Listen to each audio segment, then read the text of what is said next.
Shut the fuck Oh, up. they were white too. Oh, okay. That's right. So, Oh no. so it escalated kind of quickly to where the men came back to the table and was like, "Hey, don't don't do that." And he said, "You don't tell me what to do. I don't. White people can't tell me what to do." Oh, this got bad. It got bad so fast, and then they left. Right. So In the middle of a show. and well, just in his set during his set. Then they never came back. Yeah.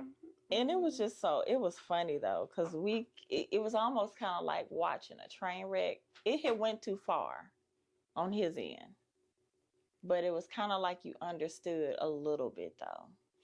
Yeah. You know? Yes. I don't know. It's different. Well, no, I feel like I don't like when people talk during show. Like, it's weird. It's like, I could understand, like, laugh, be like, Kiki, oh my God, doesn't that make you think?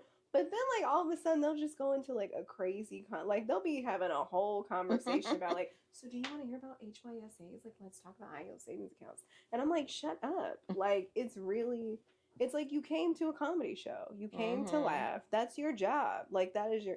Or feel something, like, or be impacted. And at first he was like, "Hey, I'm trying to tell these jokes," and the white boy was like, "Tell the jokes." He was like, "Tell the jokes," and he was like, I'm trying to tell the jokes." Like, it was just crazy. Well, I don't if you know. would shut the fuck up. Shut the fuck up. It makes me think, what's that movie? It's like, you would shut the fuck up. I don't know where that's from. It's so crazy. Samuel L. Jackson really, he invited him right then. Were you after that?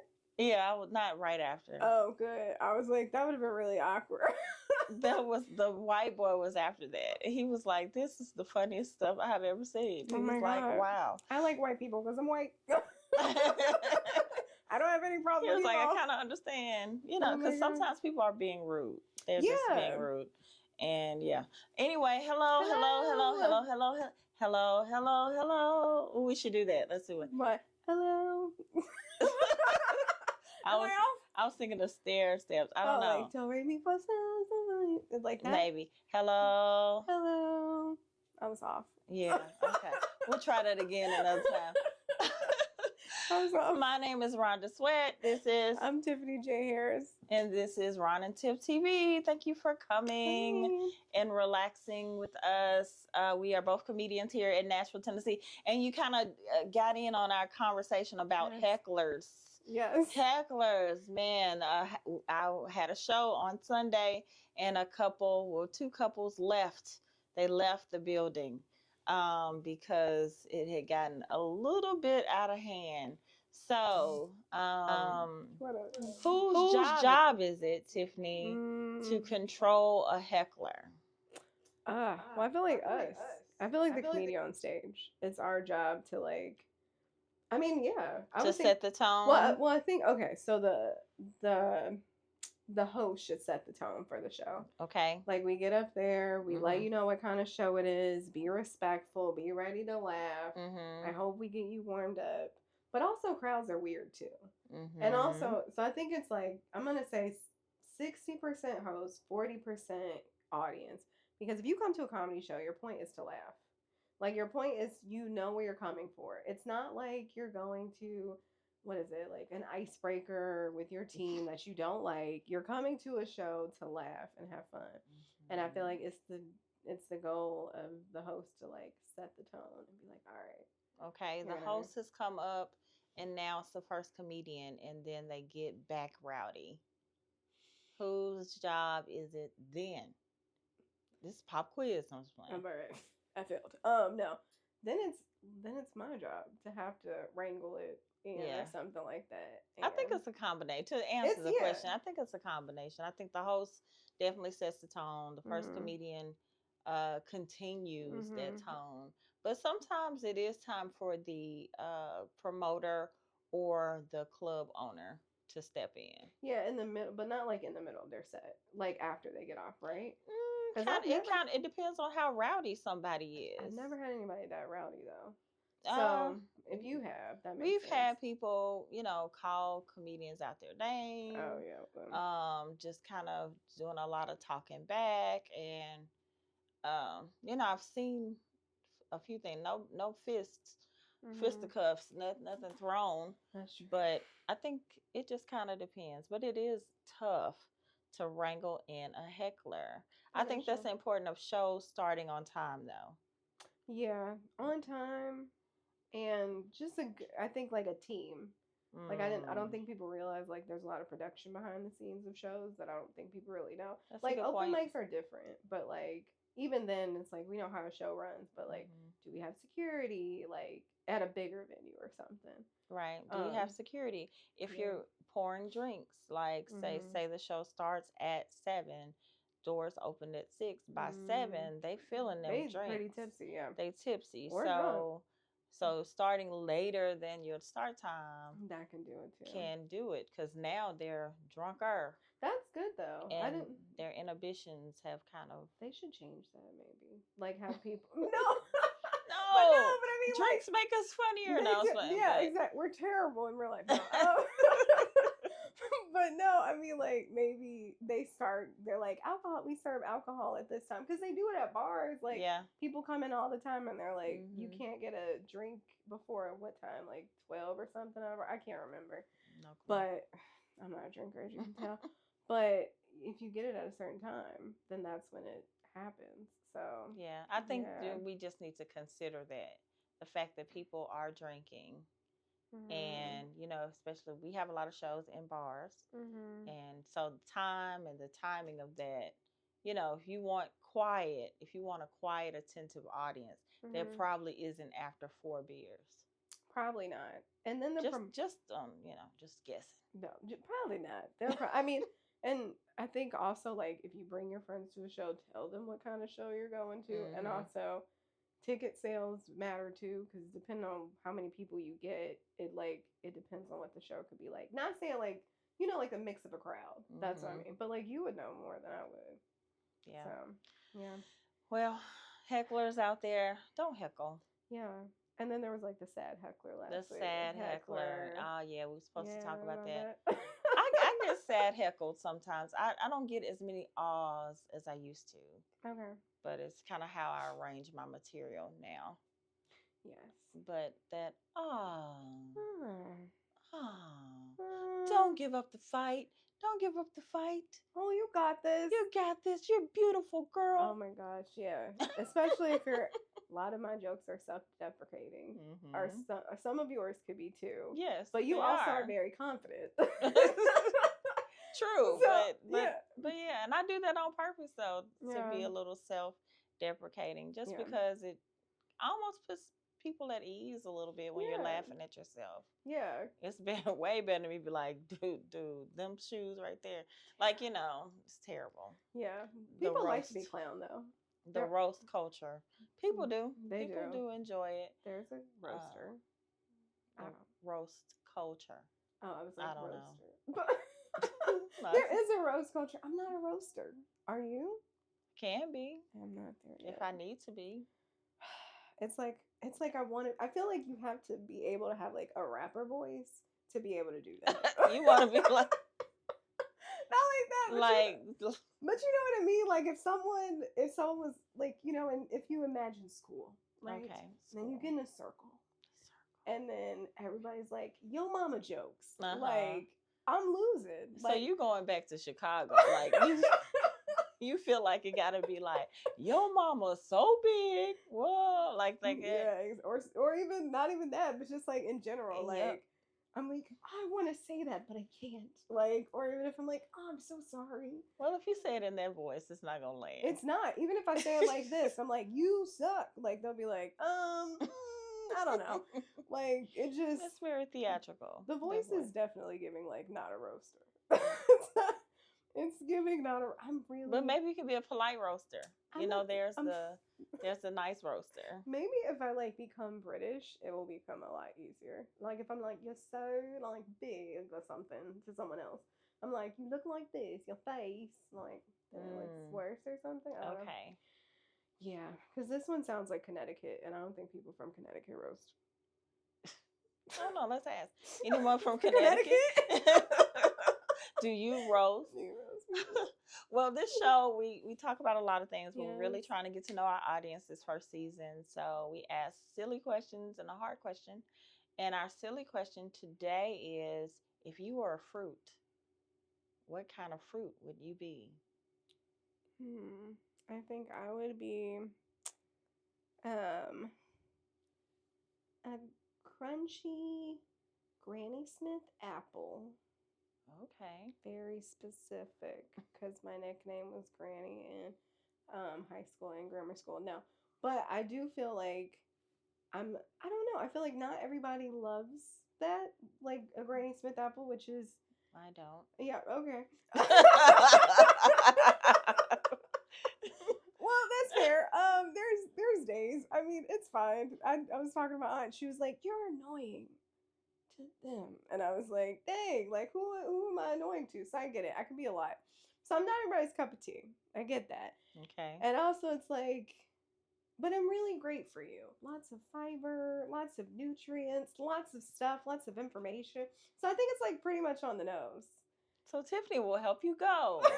And I'll help you go to the bathroom, right? A lot of me. That's what I meant by go. Yeah, exactly.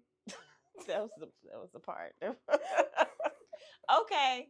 All right. What kind of fruit would I be? I think I would be a pineapple. Okay. Because it's hard on the outside. Takes some time to get to. You got to do some work to get to a pineapple. But once you get on the inside, it is so sweet and delicious. It is good for you. And for some people, pineapples are too strong. They don't like them because they're like very, very sweet. Mm-hmm. And for some people, I could come off a little too strong. Yeah, like sometimes it's like good and if you can have like a little bowl of pineapple, but you can't have like a whole bunch. Mm-hmm. Yeah. So I would be a pineapple. Plus, they're cute. I like pineapples. Although the culture, who was those people that took over the pineapple? Swingers. Swingers took over pineapples? Yeah, like that's the thing. That's the symbol. It is? It is. This is how vanilla I am. I have a pineapple shirt. Every time I wear my pineapple shirt, somebody asks me, especially if I go in the comedy scene, "Are you a swinger?" No. Oh my gosh. I like pineapples. I had pineapple on my phone screen. And I'm like, no, I am not a swinger. What is unless it used to be. I guess it still is. Does it Let's just look mean it up. Swinging?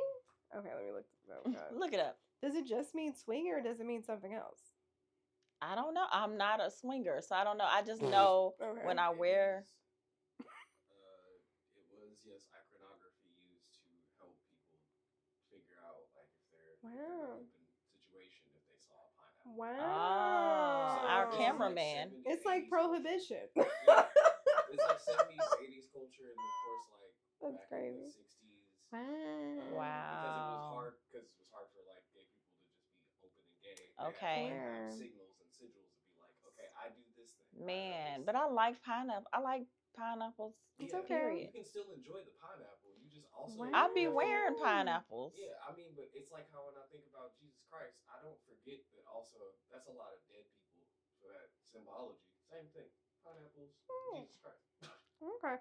Apparently, pineapple upside. I mean, whenever you see the cross, sometimes that cross is somebody's death. But that's true. That is true. That is true. Apparently, specifically, the pineapple upside down. Thank you for that, DeAndre. Yeah, apparently the pineapple upside down means swingers. I don't know anything. Oh, the upside down. But my shirt is right side up pineapple. People still ask me. They're like, I wonder. They just want to know. They just nosy. Yes, most times. Nosy. Like, oh, you're a swinger? I don't know anything about it. Don't you have to be married to be a swinger? No, I don't think so. Just in a relationship. Just in a relationship? You just like to be with other people, but... Okay, then. Yeah. Well, I would still be a pineapple in spite of... Secretly people. And I would say if anybody's in Africa, those freaking pineapples over there are so delicious. Haven't been yet. Send me some pineapples. They can't. They can. You think TSA would allow that? Really? Ship it. They ship stuff from Africa. Yeah, I guess that's true. I feel like everyone's always like, you can't ship things. But it is so delicious. Those pineapples over there. They're not as sweet as ours, but they're great. Yeah. So let us know what fruit you would be, or would you be a combo? Would you be like a strawberry kiwi? Like, would you be a combo fruit, and why? Tell us why, because we want to know. And you don't have to be as deep as we are. Yeah. Because you can just be silly if you want to. Like, I would be a grape. Or I don't know. Now this makes me think of VeggieTales. I love VeggieTales. Great way to learn the Bible. Just saying. I love VeggieTales. I like the silly songs. I can't remember any of the biblical lessons, but me neither. I love the silly songs. I was watching until I was like 17. I would go back and watch it though if I could. They don't have it on streaming. That's a side note. Whatever. Side note. Yep. You got a VCR? Yep. We do. Okay. we have a VCR. Mine broke. I put chicken bones and pennies in it. I thought it was a bank. But anyways. Okay. Sorry. That is adorable. I thought it was a bank. With chicken bones? I don't know. I like chicken. Chicken bones? I don't know. My mom told me, she's like, and I remember doing it, and I used to be like, chicken bones and pennies. And I was like, it's a piggy bank. Okay. That was odd. All right. Sorry. So next week, I also try to have a question that's a little deeper, just so we can get to know each other and get to know our audience. Yep. So, Tiffany, what is your toxic trait? Oh my gosh. Okay. We're going to read some. We're going to read some because there's a lot of them. I'm going to read just a few. Negativity, judgmentalness, dishonesty, rigidness, rudeness, lack of empathy, cynicism, recklessness, argumentative.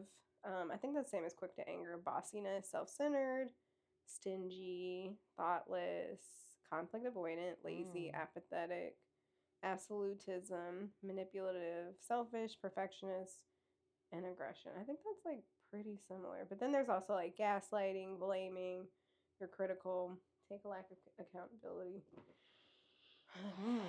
Okay. You got heavy quick. What let's see, so your toxic trait. I'll start. Yeah, like please. I think I can be a little passive aggressive.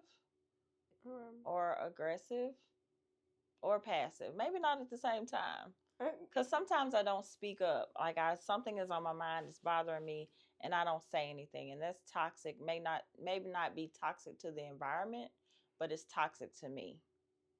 And then when I do speak up, I can come off as very aggressive. And then that could be toxic to someone because they're probably wondering, where is that coming from? Right. Then they're all amazed. Like, oh my gosh, she was so nice. I've been nice, but I let you be crazy for a while. But why if you're passive aggressive, like why do you feel like you don't want to speak up, or do you feel like you can't? I think I don't speak up because I feel like I'm always speaking up, which is silly. It's an oxymoron. But I'm very opinionated. And so I like other people to have their opinions. I feel like sometimes I have been in situations where people are waiting for me to speak up. Like they're waiting for me to say something because they don't want to be the bad person. Okay.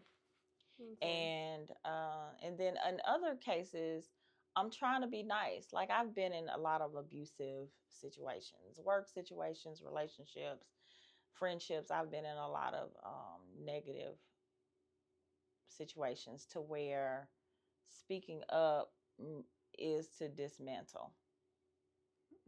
And of course you just don't want that to happen. You know, so so like, that's probably one of my several toxic traits. Like it's not safe to speak up sometimes, or like sometimes I don't necessarily feel safe or feel like I'm gonna be heard, or I'm just hoping it'll change. I got hope in my heart, but then it doesn't. So then I got to speak up. And then they don't listen because I've been quiet. They think I'm smart, nice. And then I have to be aggressive because I just told you something. Did you not hear me? Right. You not hear what I just said? I'm not listening.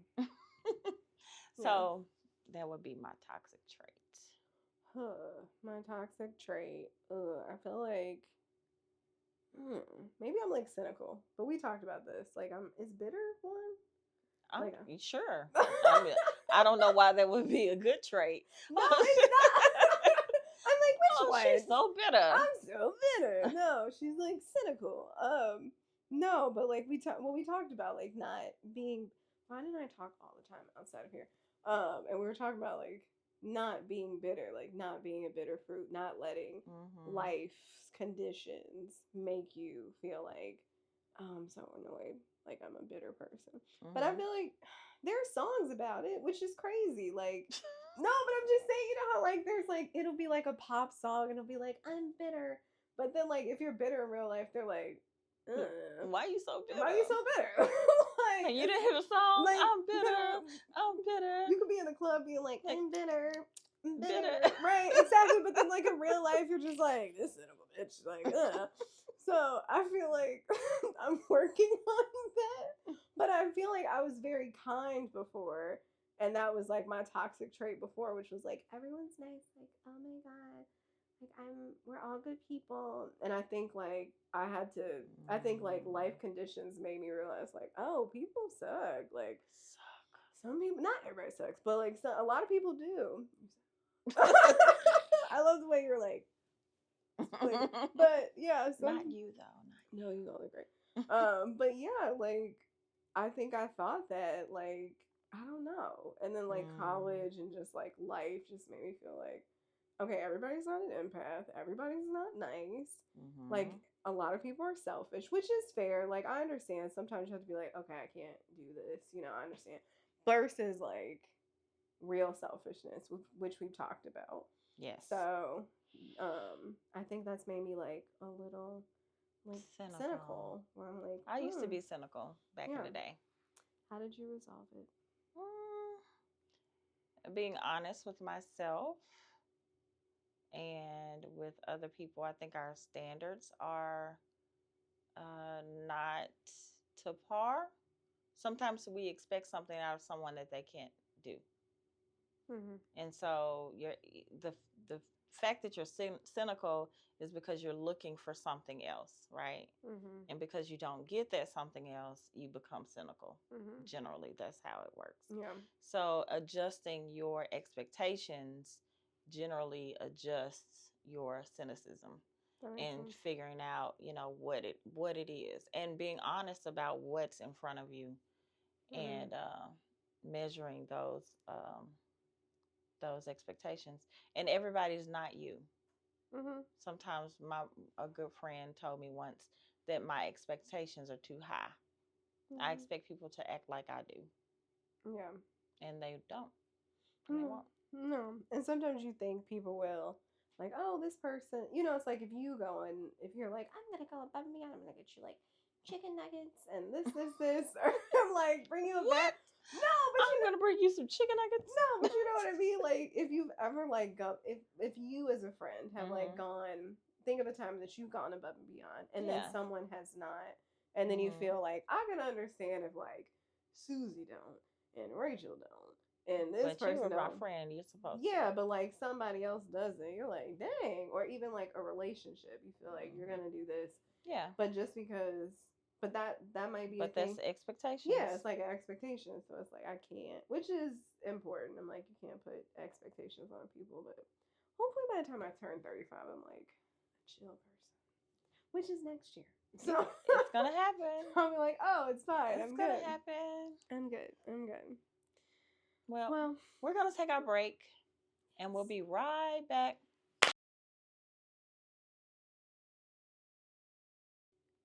Oh, I was going to let you clap. Okay, so I can, fine. So I can pull it up. 2, 3. And we're back. And the next segment is called Help Me, Rhonda. Help Me, Rhonda. I'm Rhonda, and I'm here to help. So I thought it would be very interesting to do a little something different. So usually we read like Reddits or questions that people send in, and I thought this would be interesting. So if we were reading an article, and this week we're going to read the article, and then next week we're going to watch the whole video, because a lot of us read articles, but that's like not the full story. Yes. So I thought it would be great to we've read the article, we've seen some things, and just talk about it and be like, help me, because I feel like there's women who have been in situations like this. Okay. So lay it on me. The headline is, "My pastor husband cheated on me. Here's why I helped him get ready for dates with his side chicks." Would you like read? All right. You gonna read some more of that article? Yes, okay, sure. So this is the article. So, some of the worst news a spouse could find out is their partner is cheating. One woman knew and accepted that her husband was a cheater, but instead of getting mad or divorcing him, she actually helped him get ready for his dates to keep their marriage intact. So, Kelly and Reginald Steele have experienced a lot of highs and lows in their 32-year marriage, and in a recent Dear Future Wifey podcast episode, the high school sweethearts admitted that there was infidelity in their marriage from the beginning. The couple got married in 1993 when they found out that Kelly was pregnant, and Reginald was the founder of Kingdom Church in Phoenix, Arizona, admitted in the episode that he would give his wife a hard time for not sharing his faith. Yet, this husband was a little bit hypocritical back in the day because shortly after getting married, he supposedly left his holy lifestyle and went back to smoking weed, drinking, and chasing women. And she said, "We would fight. Our house became the party house." And as expected, she wasn't handling her husband's cheating ways. So we'll go further down. So apparently, after having a few holy talks with God, Kelly said that she had a radical heart change and she shifted her mindset after that. "I completely changed as a person," she said. And then apparently the couple grew closer as Kelly let her husband act on his wandering eye. "I tell her, 'You're my starter, but I got the other ones on the bench.' I was okay with it as long as I was first," his wife responded in agreement. "Although he would go out for weekends, I would literally help him get ready to go meet a side chick by ironing his clothes and getting him ready for the night." She went on to say that she didn't want him to quote unquote be lost. The host of the podcast questioned why Reginald also kept choosing his wife when he had so many choices of women. His response: "It was not as deep as one would hope. She lived down the street, but all my other girlfriends lived 30 minutes away. She would also feed me and give me money." Although the couple didn't say if heating is still going. I don't know that. Cheating? No, yeah, someone needs to edit this because it's definitely H. New York Post, work on it. But they said cheating isn't still going in their marriage. It was admitted that all these antics took place within their first few years of their time together. So we're going to talk about this article because I didn't flock to the podcast, so we're going to watch that next week. But I would love to know because I feel like there are women, especially in the church, who have had this very similar disposition. So help us, Rhonda. Help us.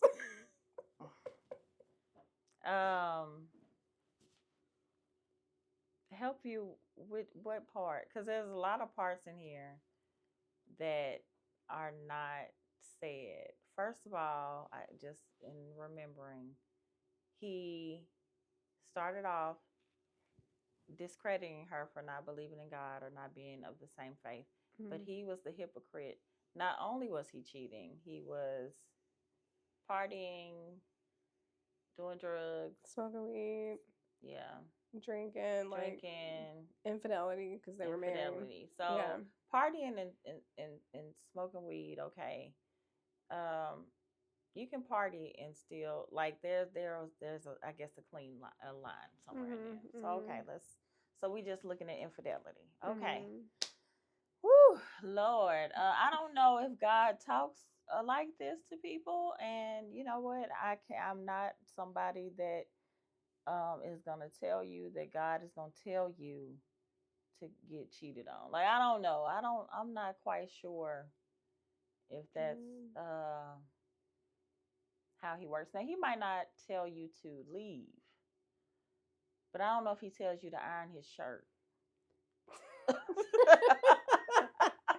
Oh, don't leave, but don't do chores either.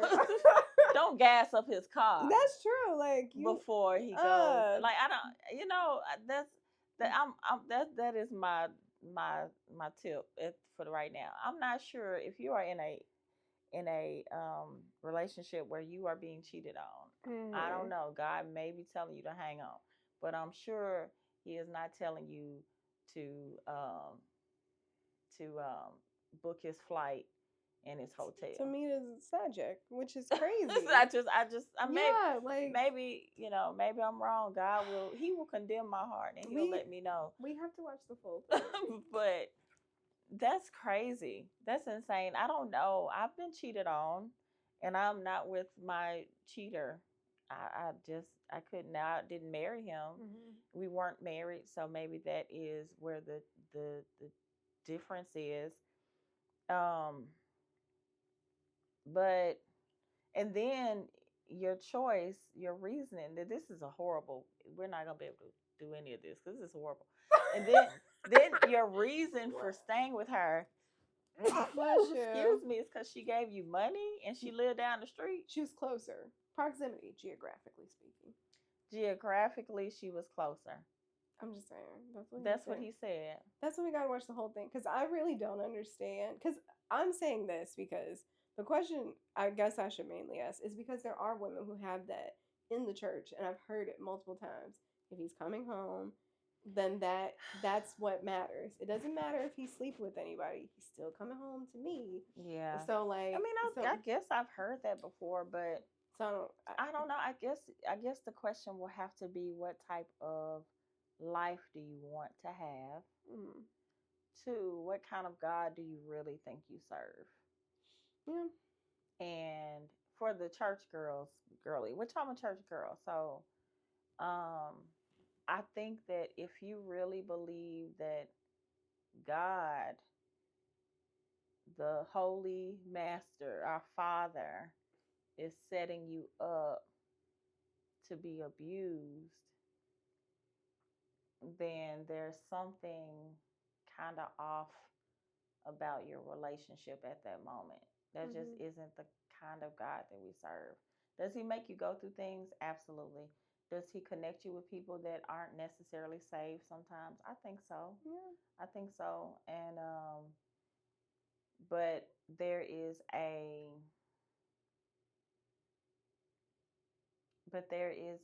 rest that God can give you and a peace that he can give you if that mm-hmm. is your mission.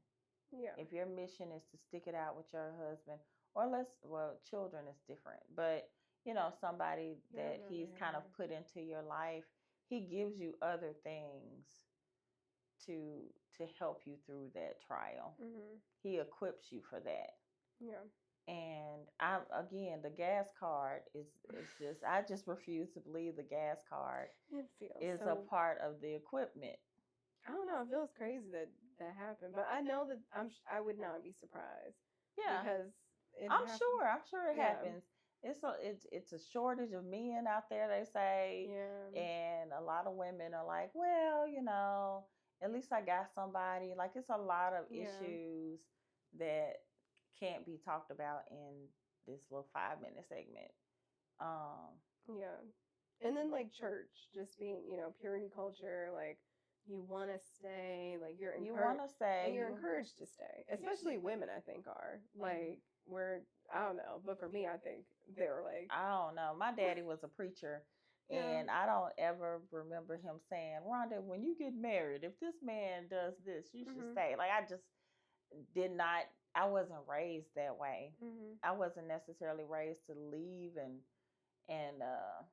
but of course I have never been married either. So but even just in his sermons and stuff, I'm sure like you never had that idea of like, if I'm in a bad place, I'm just gonna stay. Like I'm gonna run. I'm so tired, but I'm just gonna rough it out with this terrible relationship. Like I think at a certain point you're like, okay, I'm done. But this is somebody who like put a lot of effort, and she put effort into it. And I mean, I don't know. Like God could have been like, this is because you never know. Like I've seen people. I think God can tell you to stick around and stay. I think that is a real thing, that He will tell you to stay, or this isn't it, it's over, or fight for it. But on the flip side, I'm more than sure He didn't tell you to pick out his outfit. Like, I'm just, maybe that's just be a good wife. Like iron his shirt. He told you to do your job, but but not pick out the restaurant that they gonna go to. You should really check on her allergies. What's she allergic to? Like, should I call the restaurant? I could book it for the. I don't know. And I'm just going out on a limb, Lord. Tell me if I'm wrong, but I just don't think that he would tell you that part. Yeah. Now, granted, again, he will let you go through or kind of see you through some rough times because we all sin, we all fall short. Very true. But that's a deep one. Yeah. Well, y'all gonna have to stay tuned so we can watch the whole thing. Yeah, we'll come back because that was awful. I apologize. That was not a good help me, Rhonda. No, I think it was honest though. I think it was fair because I feel, but we have to watch the whole thing. But I'll watch. Yeah, we'll watch the whole thing. And I feel like that's fair. Yeah. I hope you can get through the whole episode. I hope I can because right now my stomach is turning. Oh God. We're gonna have the aggression in me. You're like, no, it's coming out. The comments were terrible, so I'm not. And I used to watch the show, so I'm very surprised. I've watched the show a few times. Yeah, so low-key kind of surprised, but you have to show different. Maybe he didn't know. Maybe he didn't know it's gonna be as crazy. It was just gonna be a little bit too honest. Maybe he thought it was more of a redemptive story. And because it could be because people do cheat, they learn their lesson and they go on and they have a wonderful 30 years together. People that does happen. That's true. And so maybe he thought it was gonna be more beautiful and more poetic. Yeah, and it was like, oh, this is pure interesting. I didn't know you were gonna say that. Okay. You're so honest. Yeah, that's true. Okay. That leaves us to Tiffany. Oh God!